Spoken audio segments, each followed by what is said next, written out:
Olá, pessoal! Você que está aí assistindo agora o nosso lançamento, né, do podcast Mais Brasília. Quero agradecer a sua audiência, agradecer você que está aqui. Bem, e hoje eu estou aqui com um convidado muito especial, um grande amigo, certo? Ele que é pastor, primeiramente, homem de Deus, certo? Nasceu em São Bernardo do Campo, em 1975, eu já revelei a idade dele, tá certo? Olha aí que legal.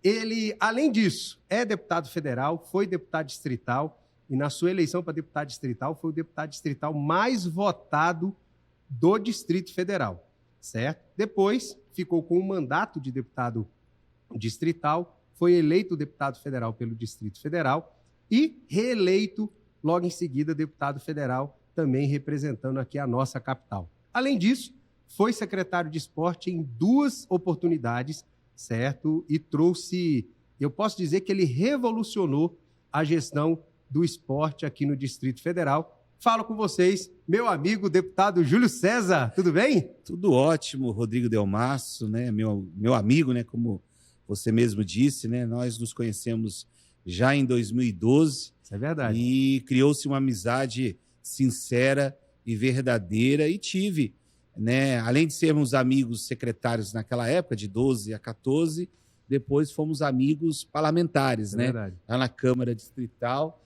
E foi uma convivência muito rica, onde eu tive a oportunidade de aprender muito e também de compartilhar alguns conhecimentos que nós tínhamos.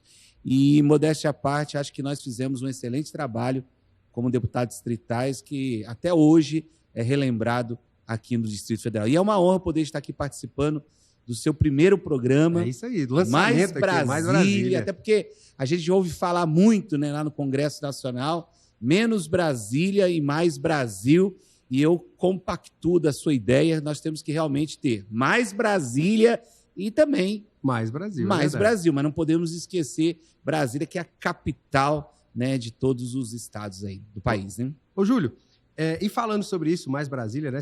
Quero te fazer uma primeira pergunta. O que você acha, certo, da nossa cidade ter um podcast para tratar dos assuntos da cidade? Porque a gente tem vários podcasts que tratam diversos assuntos, diversas situações, e aí eu queria saber a sua opinião. O que você acha de nós termos um podcast como esse, Mais Brasília, para tratar de assuntos da nossa cidade? Olha, foi muito bem pensado por você e toda a sua produção, de ter um podcast específico, né? Porque a gente vê, tem podcast que fala só sobre saúde, podcast só, né, de trabalho, né, e assim, segurança pública, e acaba falando de um modo geral e acaba invadindo também outros estados. Agora, quando você descentraliza e você fala algo específico, então as pessoas que estão em casa vão ter a noção de que sempre assuntos relacionados à nossa cidade será debatido, conversado. E olha, Brasília tem muita coisa para se falar, não é verdade? Verdade, então, verdade. Você está de parabéns, justamente com a sua equipe, muito bem pensado, e eu estou muito feliz de poder participar do primeiro programa Mais Brasília. É isso aí. Bem, Júlio, aqui, como é que fala? Nós vamos fazer um bate-papo bem bacana, e antes da gente entrar em alguns assuntos relacionados à política do DF, a gente quer conhecer um pouquinho do Júlio César, certo? Júlio César Ribeiro, a pessoa Júlio César, né? E eu queria que você contasse um pouquinho, você, né, que é de São Paulo, São Bernardo do Campo, que você contasse um pouquinho da sua história. Queria que você falasse também, na sua história, quando você falar, como é que foi sua conversão? Como é que você se converteu? Como é que você encontrou o Senhor Jesus? Depois se entregou para a obra de Deus, né? Passou, para quem não sabe, gente, o deputado Júlio César, antes de ser deputado, ele é pastor da Igreja Universal do Reino de Deus, certo? Foi obreiro lá, né? Cumpriu toda a liturgia para chegar a ser pastor. Depois foi diretor da Rede Record de televisão, salvo engano, na Bahia, não é isso? E alguns estados, dentre eles Bahia. Isso, dentre eles da Bahia. Então ele conhece muito da área de comunicação também. Mas eu queria que você contasse um pouquinho do seu testemunho. Casado, tá, gente? Só para deixar claro, certo? Casado com a Sônia. É um casamento fantástico, homem de Deus. Posso comprovar isso. Eu queria que você contasse um pouquinho da sua história, Júlio. Como é que foi sua trajetória até chegar até aqui, como deputado federal, reeleito para o segundo mandato?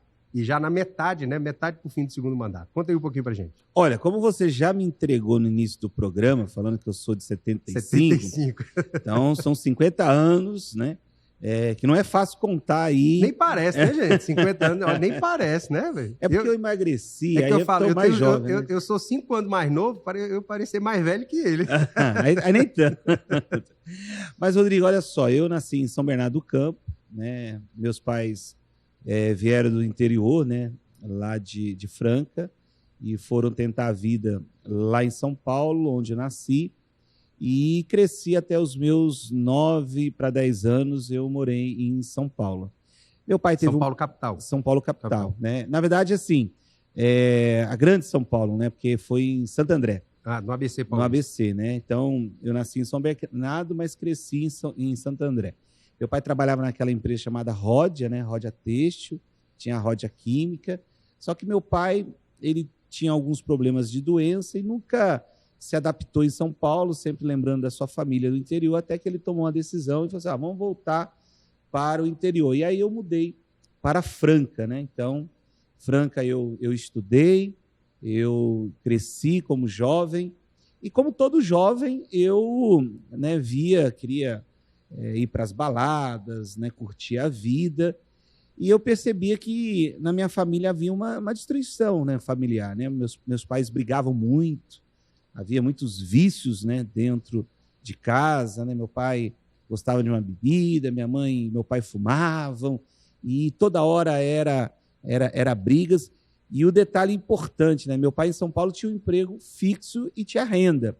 Quando nós fomos morar em Franca, meu pai não conseguia arrumar emprego, fazia apenas bicos, né? Lá predominava o calçado, né? Então, fábrica de calçado, mas não dava certo, né? Começava Essa parte da sua vida, você tinha mais ou menos quantos anos? Eu tinha já uns 12 para 13, 14 anos, então, né? Vamos dizer assim, para um pré-adolescente, né? Um adolescente, muito difícil ver uma situação da família como você acabou de ver, né? Um pai com vícios, a mãe briga. Como é que você se sentia nessa época? Assim? Não, e um detalhe, né? Na escola, né? Na convivência com os amigos, né? Vários amigos, entre aspas, que falavam assim, eu moro só com a minha mãe, moro só com meu pai, porque eram casamentos já destruídos. Aí eu ficava pensando assim, poxa, do jeito que eu vejo em casa, logo, logo vai acontecer isso, né? Meus pais vão se separar, eu vou ter que optar por um ou por outro, e eu não gostaria disso, né? Então eu era uma pessoa, por mais que eu ia para as baladas e tal, mas era uma pessoa vazia, uma pessoa triste, né? Que não tinha um ânimo, né, ou um prazer de viver, né? E começou a ter doença dentro de casa, né, meus pais. E aí eu naquela angústia, né? E aí, com o passar do tempo, né, meu pai e minha mãe, eles começaram a frequentar a igreja, né, a Igreja Universal.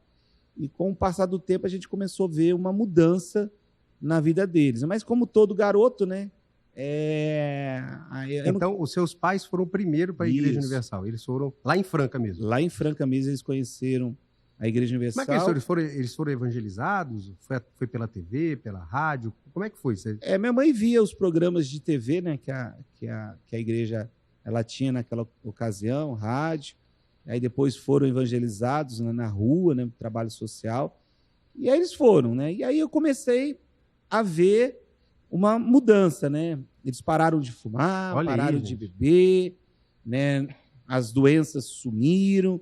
Mas eu confesso para você, ligar aqui, né? Deixa eu só botar no silêncio. Só que eu, né, como todo jovem, né, tinha aquele orgulho, né, de não aceitar, né?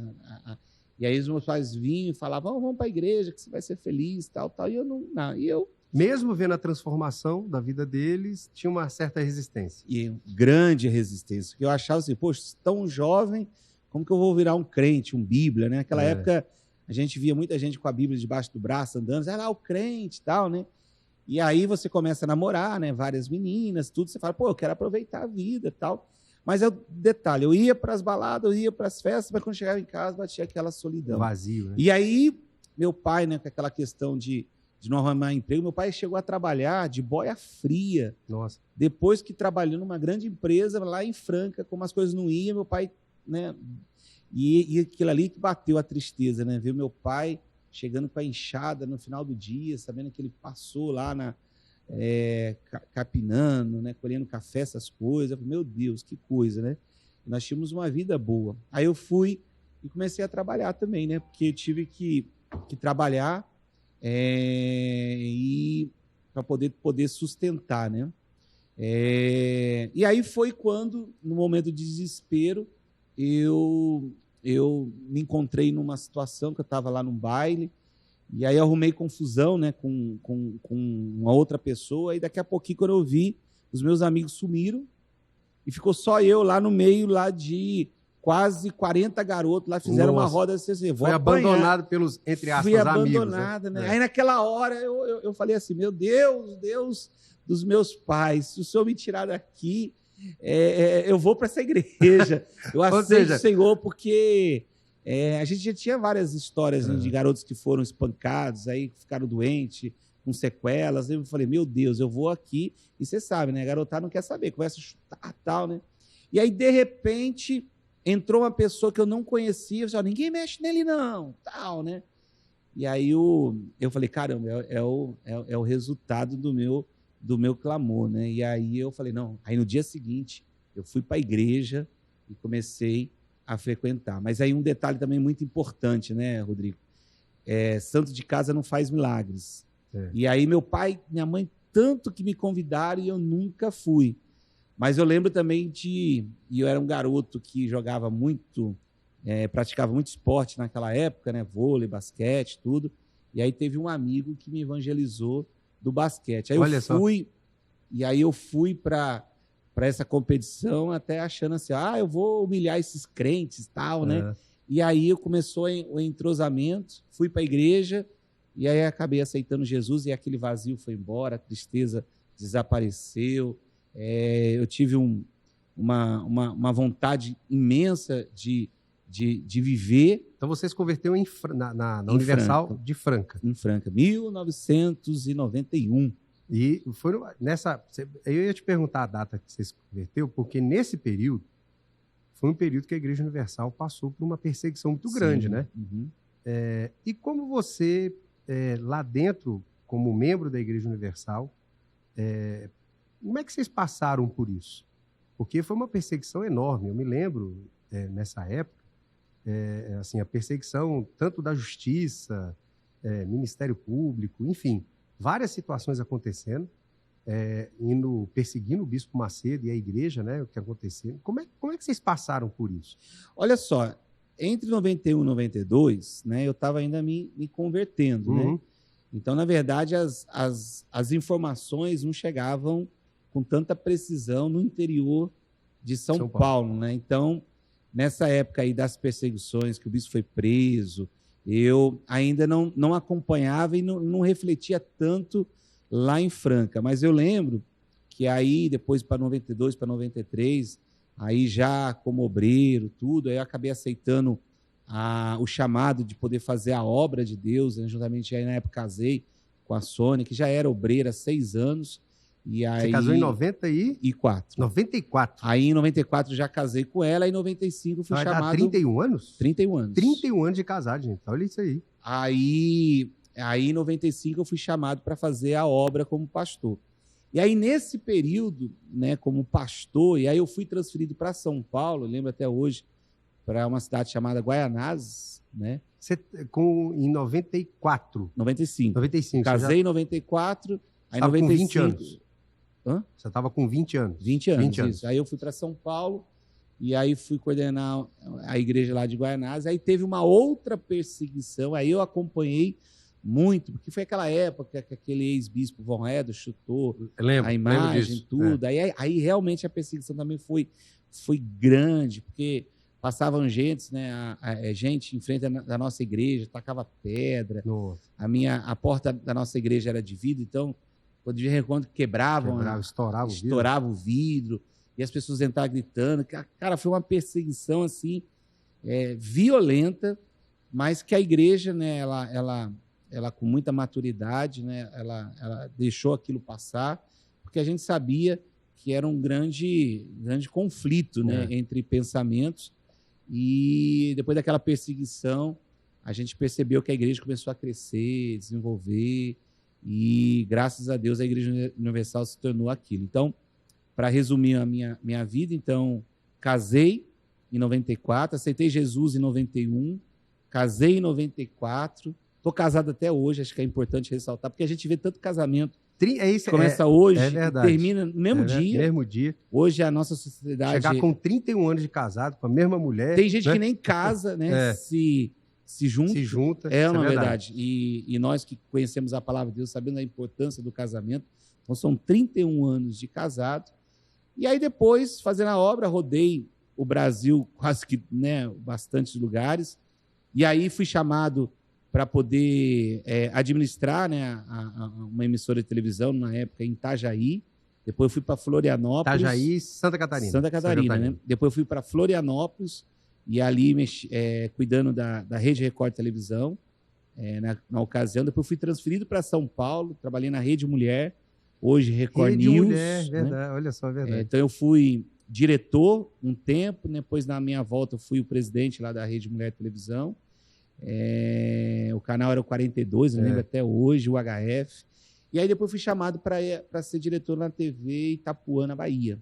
Lá eu fiquei 1 ano e 6 meses e iniciei, né, o trabalho dos estúdios da Record. Quando a Record ela começou a trabalhar com a teledramaturgia, com novelas, né, e hoje ela é um sucesso, as novelas bíblicas, né, que ela produz, e foi lá no Rio de Janeiro. Então eu também trabalhei lá um pedacinho. Aí depois trabalhei na administração da igreja. E aí, em 2012, eu pouso aqui em Brasília para uma nova missão na minha vida. Desta feita, fui convidado a ser secretário adjunto do esporte em 2012 e, posteriormente, assumi a Secretaria de Esporte, já em 2013. Quando você foi adjunto de quem? Do Célio René. Do Célio René, é verdade. O Célio era o secretário, né, voltado para o esporte, e aí eu aceitei o desafio, assumi, e assim, modéstia à parte, nós fizemos uma grande transformação no esporte. Porque a secretaria só falava em futebol naquela época, tudo, e aí eu democratizei, abri para todas as modalidades esportivas. Isso é verdade. E comecei a ouvir, né, quais eram as demandas. E, graças a Deus, a gente começou a ajudar os atletas, criamos os Centros Olímpicos. Na época só tinha 3 Centros Olímpicos, nós criamos mais 9, chegou ao total de 12 Centros Olímpicos. Cada Centro Olímpico aí atende a comunidade de forma gratuita, dá ali professores, e aí tem mais de 16 modalidades. Então, a gente revolucionou o esporte e que me ajudou, sem dúvida alguma, junto com o segmento que a gente representa, o segmento evangélico, como você, né, a gente teve muitos votos, né, nesse segmento, mas o esporte também me ajudou muito. Na época, em 2014, foi o mais votado.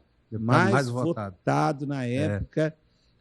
Eu lembro que as pessoas falavam, que é esse Júlio, né? Só 2 anos em Brasília, e com 2 anos a gente conseguiu essa expressão de voto, 29 mil votos. Aí, em 2018, me chamaram para um novo desafio, deputado federal, e aí a gente tem esse lema, sempre dizer, eis-me aqui, estou pronto, né? Então, foi uma eleição difícil, mas pela misericórdia de Deus a gente conseguiu a vitória em 18 e em 22 repetiu, né? A gente fala que ganhar a primeira vez não é tão difícil, é difícil, e muito, mas você buscar a reeleição que é mais difícil, porque aí as pessoas já têm como te comparar, né? O que você fez, o que você prometeu, etc. Quando você é iniciante, né, as pessoas falam, pô, ele nunca foi nada, então vamos dar a oportunidade para ele. Depois que você tem a oportunidade, as pessoas começam a fazer as comparações. E graças a Deus eu já passei por 2 e consegui a reeleição. E está vindo aí a terceira. Vamos ver, né? Júlio, vamos lá. Quando você chegou em Brasília, chegou em 2012, você assumiu a Secretaria de Esporte. E você, bem honesto com você, o esporte em Brasília só se resumia ao candangão, que, né, não tinha uma valorização. Outras modalidades em Brasília nem se aparecia direito. E depois da sua gestão, a gente viu outras modalidades, como o futsal, o basquete, o vôlei, começar a crescer em Brasília, né?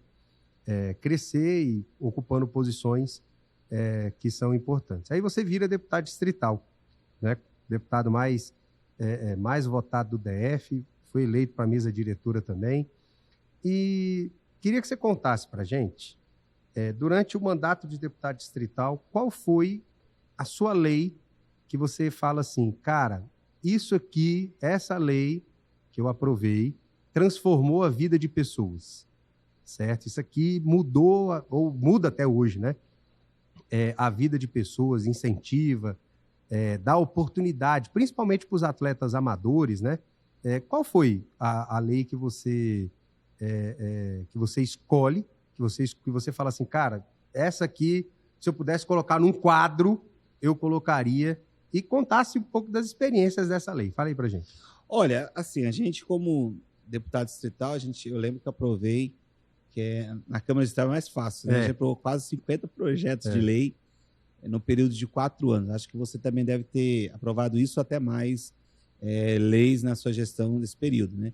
Eu falo isso porque na Câmara Federal... É mais difícil. Se aprovar um projeto em 4 anos, você tem que levantar a mão para o céu. É verdade. Né? Porque você imagina um projeto a cada 4 anos para 513 deputados, são 513 leis novas. Não é? Não é? Mais os senadores, são mais 81. Você somando, dá 594 leis novas no Brasil. É muita coisa, cara. É muita coisa. E aí tem as leis que vêm do Executivo e tal. Então, assim, é muito complicado, né? Verdade. E para discutir com 513, meu Deus, Nossa. 24 a gente já passava um perrengue, imagina 513. Mas na Câmara Distrital a gente teve essa vantagem de poder aprovar mais de 50 projetos, mas tem um que foi da área do esporte, né, que eu ressalto aí que foi uma grande mudança de paradigma aqui no Distrito Federal. Foi o programa, inclusive contei com a sua ajuda, né, você me ajudou a aprovar esse projeto, que era a lei do Compete Brasília. Compete Brasília, exatamente. E com essa lei, que ela beneficia o atleta direto, ou seja, ela concede uma passagem para o atleta poder competir fora de Brasília, em qualquer estado da federação, e também fora do país, em outros países. E a gente sabe que o atleta, e eu sempre ouço do Tranquilini, né, que foi um grande atleta de judô, que ele dizia, na minha época, a gente tinha que tirar tudo do bolso. A gente tinha que ter o pai patrocinador, a mãe patrocinadora e amigos, fazer vaquinha, porque a passagem sempre é muito cara, principalmente para outros países, né? E aí a gente conseguiu aprovar isso e a Secretaria de Esporte ter que dar essa passagem. Para você ter uma ideia, nós estamos agora em 25, né? E eu fui secretário em 23, eu passei por lá. E 23 foram mais de 5.000 passagens emitidas. E aí não só passagem aérea, né? Tem a passagem terrestre porque de vez em quando sai ônibus aqui lotado para outros estados também, né? Então, o programa ele beneficia isso, né? Tanto a passagem aérea como a terrestre. E assim, 5 e, salvo mil engano, pessoas... foi o primeiro no Brasil, né? O DF foi o primeiro. O Compete Brasília foi o primeiro. Nós já temos aí 3 estados que copiaram o projeto. E o Ministério do Esporte já pegou a lei, pegou os estudos que a gente tinha e está tentando implementar a nível nacional. Ainda não conseguiram, quem sabe consiga. Mas, então nós conseguimos isso. Cara, e são relatos de pessoas, né, que têm a oportunidade de conhecer outra cultura, conhecer outro país, representar a nossa capital. E tem casos, né, 2 casos que eu vou contar aqui. Tem casos de atletas da área de jiu-jitsu que foram competir nos Estados Unidos, os caras eram tão bons que foram convidados a ir morar dar aula de jiu-jitsu porque o jiu-jitsu é brasileiro, né? Lembra do Royce Gracie, né, a família Gracie, que introduziu isso. Então a gente tem esse know-how. Então, vários atletas foram para lá e acabaram ficando porque tiveram a oportunidade a um projeto nosso. E o segundo, que eu falo assim, muito legal, foi o do exemplo do Caio Sena. Exatamente, é isso que eu ia perguntar. Do Caio, que foi campeão agora, né? Campeão olímpico. Ele foi medalhista olímpico. Foi medalhista olímpico. E eu lembro que o pai dele, o João Sena, falava assim, Júlio, poxa, eu sonho em ver meu filho em uma Olimpíada representando Brasília, mas para isso acontecer, ele tem que alcançar os índices. Os índices. E os índices só vêm se ele disputar competições internacionais da marcha atlética. E eu falei assim, ó, João, pode ter certeza, eu vou lhe ajudar e nós vamos conseguir. E o programa Compete Brasília deu a ele as passagens de todas as competições internacionais. Não é que em 2016 o menino estava nas Olimpíadas, foi no Brasil, né, lá no Rio de Janeiro, e ele conseguiu a vaga. Infelizmente, em 2016, ele não conseguiu nenhuma medalha. Mas agora, na última Olimpíadas, ele estava lá de novo, graças ao Compete, que conseguiu os índices, ele conseguiu ser medalhista olímpico, medalha de prata. Medalha de prata, é verdade. Então, eu sempre falo assim, eu tenho um pedacinho daquela medalha. E sem contar, cara, aí tem uma questão social também que é muito legal. Uma vez um professor de taekwondo falou assim, deputado, olha, meus alunos nunca saíram de Brasília, muitos não conhecem nem o Lago Paranoá, nós vamos ter uma competição lá no Rio de Janeiro, então tem como você liberar um ônibus para a gente através desse projeto? Eu falei, claro. Aí eu falei assim, depois chamei o cara só, mais uma coisa, eu vou dar um dia a mais para vocês. Aí você pega e leva as crianças lá para conhecer o mar, né, do Rio de Janeiro. Olha né? aí que bacana. Aí depois ele mandou as fotos, disse que as crianças ficaram maravilhadas, pessoas aqui do Sol Nascente, da Estrutural, muitos que nem conhecem nem o Lago Paranoá tiveram a oportunidade de conhecer a praia. Porque, na verdade, Rodrigo, eu venho na cidade do interior, Franca, eu falo para minha esposa, poxa, se eu tivesse ficado em Franca, a minha visão ela ia ser aquilo, né? Uhum. Uma visão pequena do município, né? Eu vejo lá hoje os amigos, quando eu vou lá visitar meus pais, eu vejo lá as pessoas com aquela mente pequena, né? Então, a gente precisa dar oportunidade para as crianças abrirem a mente, saber que o Brasil é grande, que tem várias oportunidades e ser alguém na vida. E né? o esporte, na verdade, é a grande porta para isso, né? Com certeza.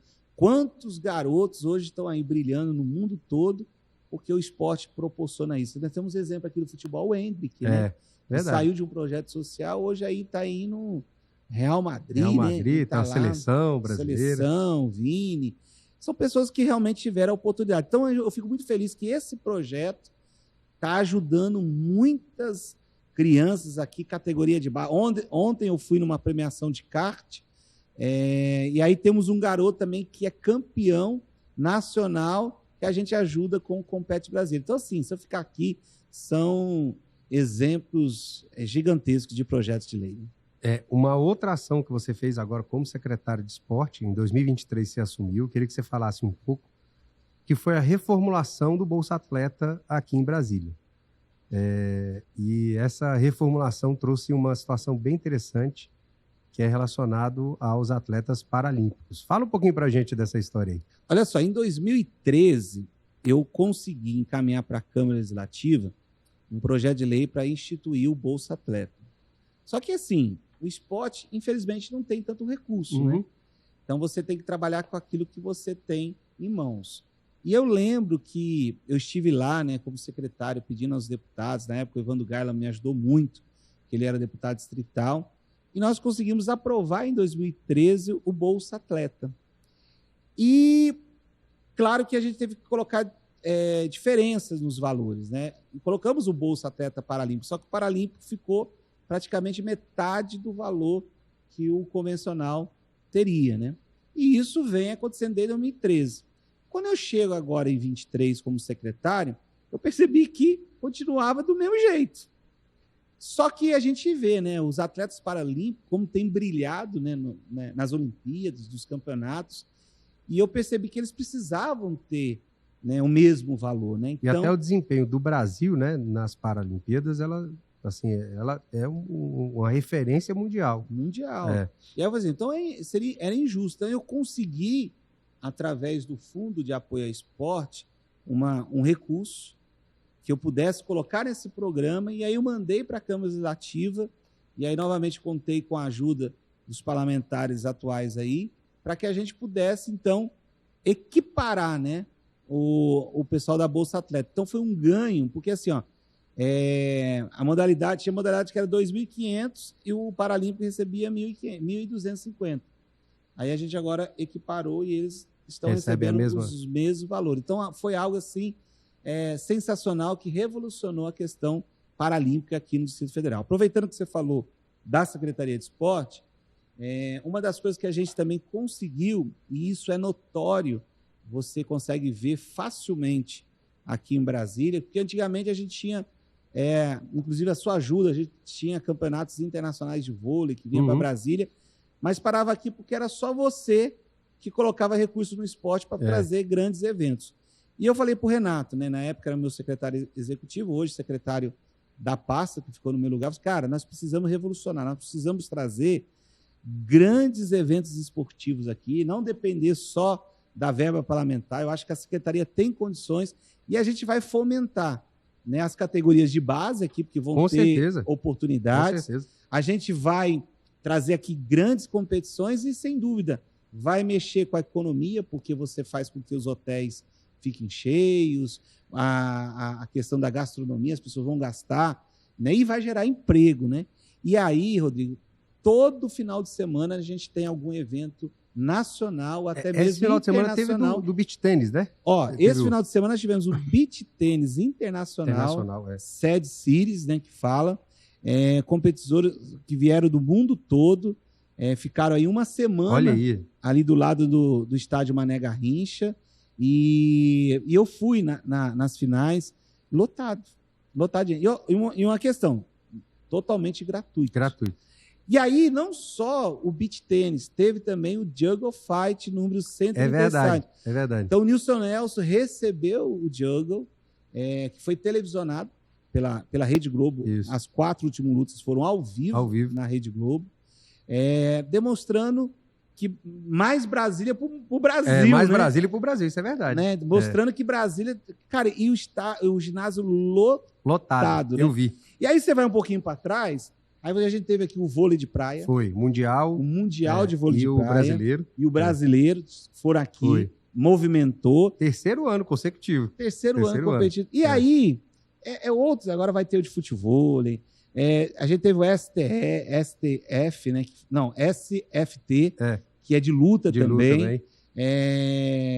Enfim, é evento um atrás do outro, né? Tivemos evento ali no Lago Paranoá. Então, graças a Deus, e aí eu não posso deixar de enaltecer o nosso governador Ibanez Rocha, que nos ajuda a trazer esses grandes eventos, através de recursos que vêm lá da Fonte 100, a gente tem conseguido trazer esses grandes eventos e temos até o final do ano, o Nacional de Ginástica, que não vinha para Brasília desde a minha época que eu era secretário de esporte, porque na minha época eu trouxe, né?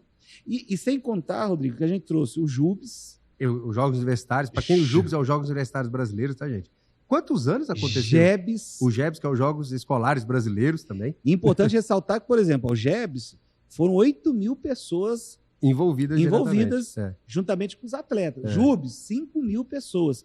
E este ano, agora em setembro, a gente vai ter os Jogos da Juventude. Olha aí. Que é realizado pelo COB, né? Pelo COB. Então você veja, olha só como que a gente está movimentando a cidade, geração de empregos e, sem dúvida, fazendo com que os atletas saibam que, se eles treinarem aqui na ponta, eles estiverem aqui na base, hoje há uma possibilidade de eles crescer. O Brasília Vôlei, por exemplo, você vê, hoje nós temos o Brasília Vôlei na Série A, na Série B, e temos as categorias de base. Mas por quê? Porque quem está aqui embaixo fala assim, eu posso chegar aqui, né? Então, isso que é legal. Então, a Secretaria de Esporte está em outro patamar.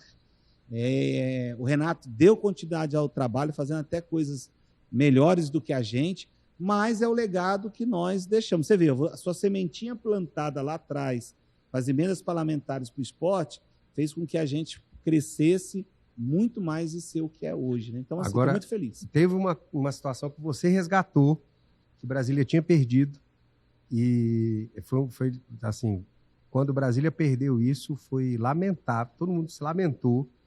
E quando resgatou, foi um sucesso que, assim, acho que as inscrições acabaram em menos de 1 hora ou 2 horas de inscrições. Foi a Corrida de Reis. Verdade. Me conta um pouquinho dessa história aí, desse resgate, que eu sei que não foi fácil. Eu estava como secretário junto com você ali, eu vi a sua luta para resgatar a Corrida de Reis. E aí, me conta aí. Olha, Corrida de Reis que foi um sucesso. Assim, primeiro que não tinha espaço para quem queria, né? Conta aí um pouquinho pra gente. Corrida de Reis, né? Era tem que voltar lá atrás para poder falar do presente, né?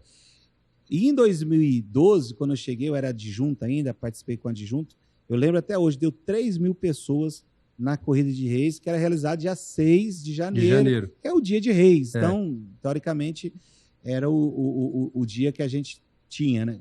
E aí eu falei, cara, a gente tinha que mudar essa data, porque dia 6 de janeiro tá todo mundo viajando. Isso é verdade. Todo mundo ainda é gordinho, né? Porque comeram muito, né? Tô iniciando os treinamentos. Aí eu falei, cara, vamos fazer a Corrida de Reis no último sábado de janeiro. Que aí todo mundo já voltou, tal. E aí a gente fez em 2013 o primeiro, 10.000 pessoas. E aí em 14, que foi a minha última, nós fizemos e deu quase que 15.000 pessoas. Então eu falei, Corrida de Reis é um sucesso. Nos próximos anos, teve 2 anos que acabou tendo ainda a Corrida de Reis. Mas, de repente, chegou lá secretários, achou que não era tão importante e não faziam mais. É verdade. E aí, uma das coisas que eu coloquei no coração em 2023 é o seguinte, olha, o próximo ciclo, que é em 24, nós vamos lutar, nós vamos conseguir, vamos fazer a Corrida de Reis. Não foi fácil, porque a gente tinha que ir atrás de recursos, e nós conseguimos, pelo Fundo de Apoio ao Esporte, esse recurso. E nós conseguimos, então, envolver. E Brasília respira corrida de rua, né? Isso é verdade. Olha, todo final de semana tem uma corrida. Esse final de semana agora teve do Bombeiro e do Gari. Semana passada teve o 21K, depois teve do Correio Brasileiro. Enfim, é corrida que não acaba mais. E aí eu tinha certeza que se eu voltasse, e não só com a Corrida de Reis, mas também a Corrida de Reis Mirim, nós iríamos, né, ter um sucesso. E foi. E nós conseguimos fazer em 2024, e a volta da Corrida de Reis deu quase que 12.000 pessoas e 3.000 na Corrida de Reis Mirim. Que foi um sucesso, gente. Deu bicicleta. A Corrida de Reis Mirim foi um sucesso, assim. E você vê, gente, as crianças, quando se envolvem com esporte, cara, eles são mais competitivos que os adultos, né? E querem treinar, E não gosta de perder, né? E o que eu acho interessante, gente, é porque a gente está falando muito do esporte aqui, principalmente agora, eu vejo numa sociedade que a gente está vivendo que fica presa por causa do celular, né? E Brasília está indo na contramão disso, porque o tanto de investimento que é feito em eventos esportivos, internacionais e nacionais, em campeonatos locais, para incentivar essa garotada, ou seja, sair de casa e a entrar nos esportes, né? Enfim, isso tem, vamos dizer assim, tem colocado Brasília como uma das melhores cidades para se viver e melhorar a qualidade de vida. A gente vê alguns índices, por exemplo, pessoal falando que o índice de segurança em Brasília melhorou muito, caiu muito o índice de violência e tal. Claro que a Secretaria de Segurança tem uma grande participação nisso, mas eu particularmente levo em consideração os investimentos que é feito na área do esporte. Por quê? O jovem que ele não está praticando o esporte, ele está saindo, está deixando de ser ali aliciado pelo crime e está praticando esporte. Quem não pratica esporte fica mais exposto ao aliciamento do crime, aquelas coisas todas. Então, esse todo investimento que foi colocado no esporte aqui em Brasília, tanto trazendo eventos internacionais, como também nas categorias de base. E, gente, vou te falar, em todas as modalidades. Não tem uma modalidade que é mais beneficiada do que outra, em todas. Aqui nós temos o basquete, certo? O Brasília, né? O Brasília Basquete, que está lá na NBB, o futsal também, no vôlei, no futebol. O futebol, inclusive, deu uma repaginada, né? O Candangão deu uma repaginada. Voltou a ser disputado no Mané Garrincha. No Mané Garrincha. Esse último agora, com a ajuda do governador, que deu a passagem gratuita no dia do jogo, né? No final, nós tivemos quase que 25.000 torcedores na final do Candangão. Olha só, quantas pessoas? Milagre, 25 mil na final do Candangão. Eu nunca vi isso, nem Olha quando aí, eu cheguei véio. aqui em Brasília, você vê. Repaginou, né? Tá? É uma outra vertente. É verdade. Né? Então, assim, o esporte em Brasília se torna, de fato, a capital do esporte. Né? E quando fala capital do esporte, não é capital de uma modalidade só. Olha, esse final de semana, Rodrigo, só te cortando, eu fui lá no Caseb, Kassab, melhor dizendo, no ginásio, e estava acontecendo o Nacional de Taekwondo. Cara, quando eu cheguei lá e vi a estrutura, parecia que eu estava em um evento internacional. Do jeito que eles fizeram, né? A montagem, a arquitetura do projeto. Você vê, e taekwondo. Então, assim, todas as modalidades, jiu-jitsu, taekwondo. Nós vamos ter o Mundial de Wushu, que vai acontecer em agosto aqui em Brasília. Eu estive em 23 lá nos Estados Unidos, levando a candidatura de Brasília, ganhamos, e vai acontecer. Mais de 1.000 atletas internacionais estarão aqui disputando o Wushu. Wushu é o Kung Fu, né? É o Kung Fu. Kung Fu Wushu. Então, assim, todas as modalidades estão tendo oportunidades nesse governo, né? É isso aí. E agora falar um pouquinho... pouquinho... E a mente vazia é a oficina, do diabo, é verdade. O que você falou é verdade. Se o garoto estiver ali sem pensar, vem um monte de pensamento e aí é aliciado pelo crime. É verdade. E, Júlio, quero falar um pouquinho de um projeto de lei seu que me chamou muita atenção, que inclusive deu uma repercussão nacional esse projeto de lei. A gente espera que a Câmara dos Deputados possa se sensibilizar e aprovar, que é o projeto de lei que trata sobre a obrigatoriedade de salas sensoriais para pessoas com autismo nos estádios. Falo isso porque tu acha que todos sabem, eu tenho uma filha que ela é atípica, né? Além, ela também tem autismo, ela tem outras deficiências. E a gente vê, por exemplo, que muitas pessoas com autismo deixam de ir para os estádios, certo? Porque não existe ali vamos dizer assim, um local apropriado para que elas possam curtir, né, ali o futebol, ou até mesmo alguma modalidade. Então, eu queria que você falasse um pouco sobre a importância, certo, da aprovação dessa lei, como é que isso chegou até você, como é que você se sensibilizou em relação a isso. Fala para a gente aí um pouquinho. Olha, na verdade, você já falou quase tudo, né? A gente ficou sensibilizado, né? Porque a gente sabe que o número de pessoas autistas no nosso país é grande, e graças a Deus que isso foi realmente exposto, né? Porque nós nem tínhamos essa noção. E quando a gente descobre, né, a gente tem que começar a fazer algo que realmente possa ajudar, né? Ontem mesmo eu conversei com uma mãe que tem um filho autista, nível 1, né? E ela contando a diferença do 1, do 2, do 3. O 3 é mais severo, né? E aí, mais do que nunca, vem em nosso sentimento que a gente tem que fazer coisas, né, que possam ajudar a mãe, o pai, a família a cuidar e fazer o tratamento necessário.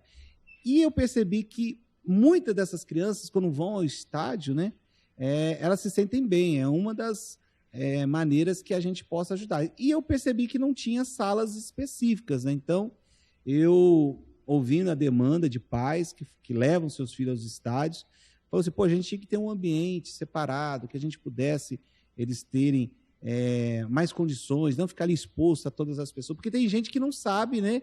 E acabam julgando ou tratando de forma diferente. Tudo. Então, eu acho que a gente tem que ter um local, um ambiente mais seguro, e a gente deu entrada nesse projeto, e graças a Deus ele está caminhando nas comissões, e eu tenho fé em Deus que no final, antes do final desse segundo meu mandato, a gente vai conseguir aprovar. Como ele não precisa ir para plenário, ele tem encerramento definitivo nas comissões, né? A gente quer ver se a gente consegue aprovar o mais rápido possível na comissão ali, da Câmara, para poder ir para o Senado, e o Senado poder aprovar e ir para a sanção do presidente. Perfeito. E, Júlio, só na realidade, uma correção, não foram 25 mil pessoas que participaram como é que fala? Da final do Candangão. Na realidade, foi um pouquinho mais. Foram 37.845 torcedores. Foi o recorde da história do campeonato do Candangão. Foi o maior recorde de público da história do Candangão aqui no Distrito Federal, certo? E aí, Júlio, parabenizar você e ao governador Ibanez, certo? Por essa iniciativa, né? De você ajudar, certo? A ampliar isso aí. Mas agora, nós estamos chegando ao final do nosso podcast, mas eu quero, antes de chegar ao final, eu queria que você falasse um pouco, você é deputado federal, 2 mandatos de deputado federal, deputado distrital, e o ano que vem é um ano de eleição, certo? Queria dizer quais são os planos do deputado Júlio César para as eleições de 2026.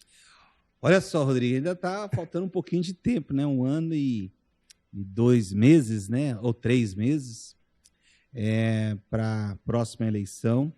E é claro, é óbvio que já está tudo encaminhado, né, para a reeleição. Né? Eu vou disputar de novo e acho que deixar muito claro, né, que a gente anda pelas cidades e as pessoas falam, você vai ser vice, você vai ser Senado, você vai... O que você... E eu já tenho deixado claro que a minha única intenção é voltar à Câmara dos Deputados. Até porque a gente sabe que lá na Câmara a gente tem vários parlamentares que têm 4, 5, 6 mandatos.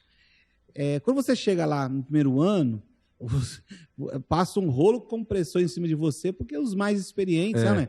Então a gente precisa ter essa experiência. Eu acho que depois de uns 3, 4 mandatos, aí você tem uma experiência gigantesca. E assim, a aceitação que a gente tem aqui em Brasília, ela é grande, porque primeiro eu sou conservador, né? Sou de direita, né? Defendo os princípios cristãos, luto por bandeiras que realmente a sociedade precisa, que é educação, esporte, saúde, coisas que realmente a população ela se identifica. Então, assim, eu estou muito tranquilo na posição que nós estamos, o partido já entende que eu devo continuar sendo federal e é isso que eu vou caminhar. Então, nós estamos nos preparando para buscar a reeleição, né? E realmente o Congresso Nacional esse ano, esse mandato aí é um pouquinho diferente, porque nós temos aí um governo de esquerda que está aí no comando, mas com fé em Deus é temporário e em 2026 a gente retoma aí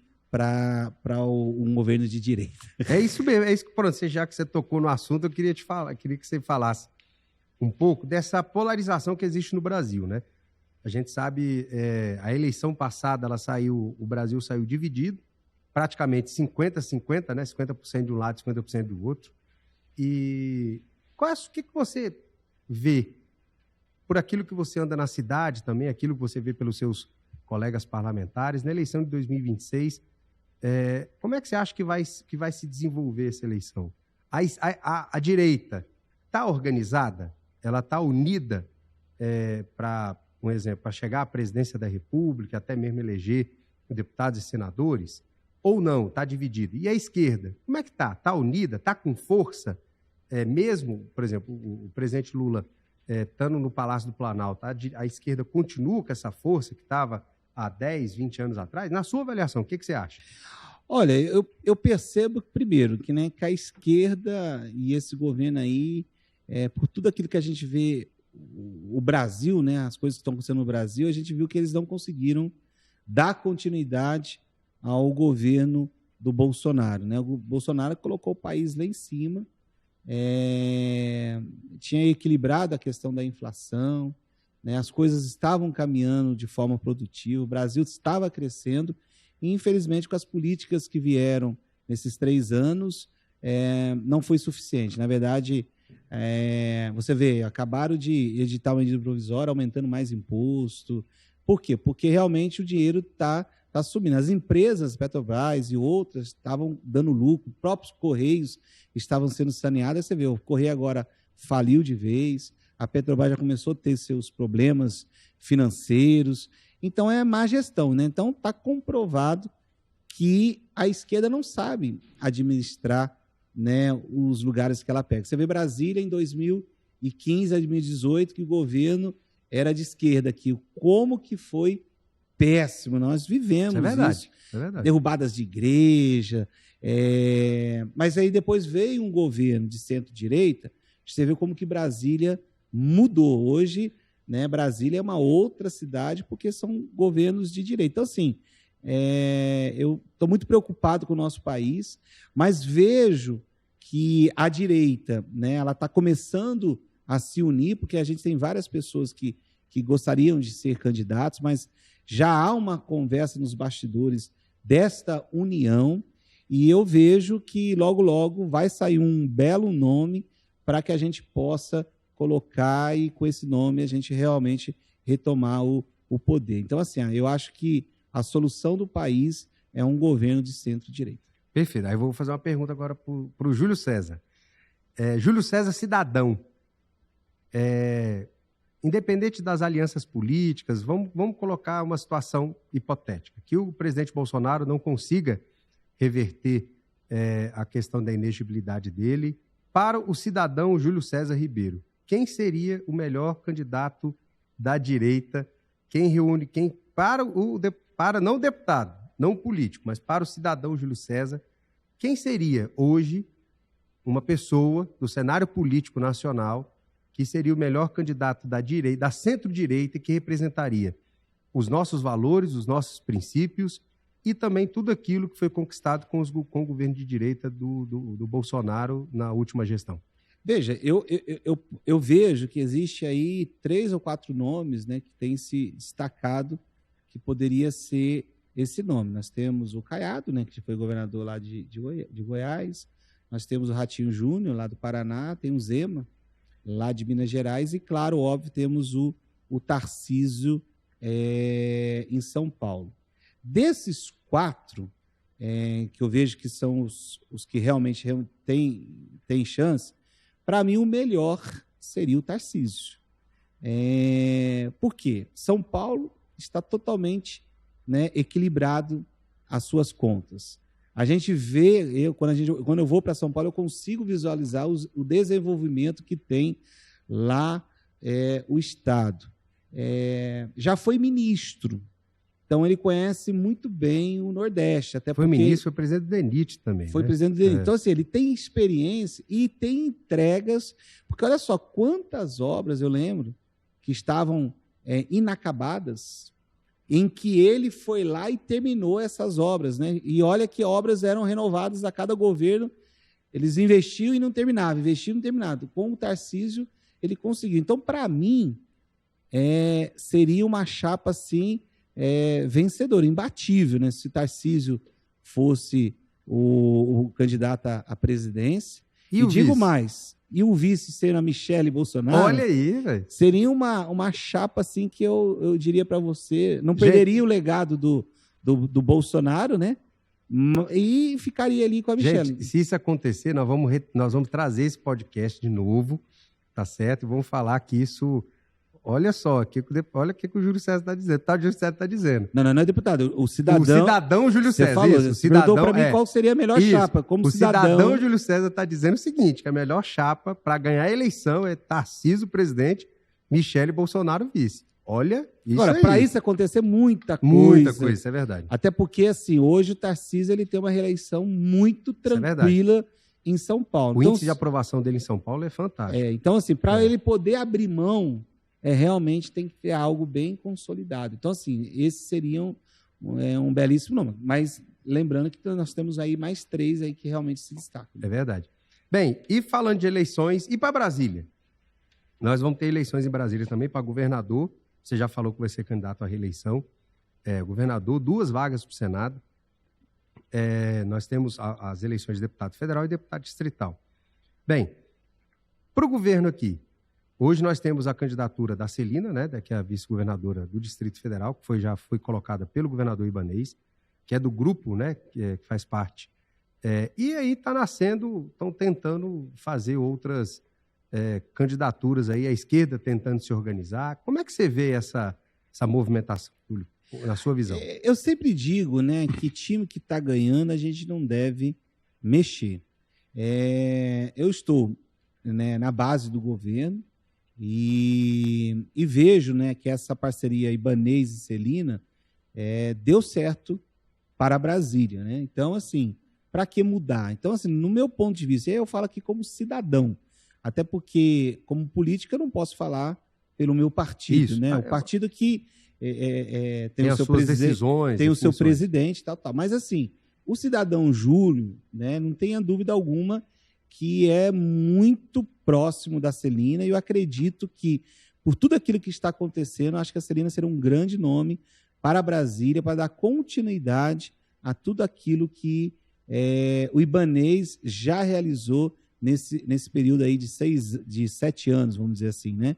No ano que vem vai para 8 anos. Porque a gente vê Brasília, obra em todas as cidades satélites, investimento na educação, na saúde, no transporte. Então, a gente consegue ver as melhorias. Nós participamos do governo de esquerda lá em 2015 a 2018, que foi um desastre, né? Contas em dias, superávit acontecendo em todas as secretarias, isso é uma boa gestão. Então, e não precisou aumentar imposto. E né? não precisa. Aliás, ele até diminuiu. Você vê o TBI, ele fez questão de chegar e falar: vamos diminuir, porque ele é gestor. Então, assim, para mim, hoje, o melhor nome que nós temos é a Celina para governo, não tenha dúvida alguma. E, de antemão, a gente fala muito do governador para Senado. Eu acho, para mim, uma das vagas de Senado, porque serão duas, eu vejo com muito entusiasmo a candidatura do Ibanez a Senado. São candidaturas, para mim, que são difíceis de serem batidos, né? E são pessoas que eu tenho um carinho muito grande e confio e acredito neles. É isso aí. Bem, gente, nós estamos chegando ao final do nosso podcast. Já? Já. Você viu? Coisa rápida, né, velho? Eu queria, antes de mais nada, agradecer, viu?